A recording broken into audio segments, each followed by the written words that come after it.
Hey everyone, this is Brad. I'm on my way to Beaver Dam, and as many of you know, there have been a lot of data center projects going on throughout the district, one of which is being built out right now in Beaver Dam. So I want to take a moment and talk about data centers and thoughts on that here in Wisconsin.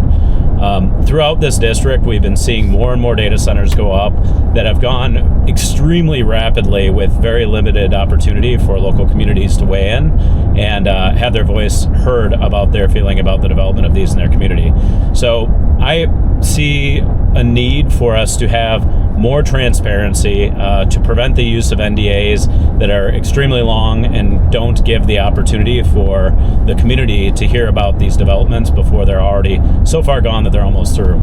I also would really like to advocate for, at both a state level and a federal level, hurdles that must be met or gone over to be able to develop data centers here in our community, to make sure we protect people against the environmental impacts of that, whether that's water, whether it's talking about what type of power is used, as well as protect consumers and families from the costs and pass-through costs of these data centers to families here. So, you know, whether it's in Port Washington, Beaver Dam, and other areas yet to be seen, Wisconsin is a very attractive place for these developers, and so we need to have policies in place at both a state level, and also I would like to see us fight for at a federal level, that create certain requirements for these to move ahead. And if you're going to enumerate those, I think Senator Habush-Sinekin here in Wisconsin has a great bill that really thoroughly defines this in ways I completely agree with, which is ensuring that no power costs are passed on to residents in the local communities.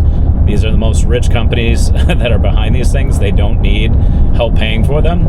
I also want to see commitments to what type of water coolant is usage. So it should be closed loop instead of open loop, and making sure that it's not going to damage water resources and cause harm to the local ecology. Another thing is making sure that any additional power that is needed brought online for them should also ideally be sustainably produced, whether that's solar, whether you're talking about wind, to make sure that we also, again, are not increasing more pollutants as a result of bringing more power online through kind of black smoke type sources.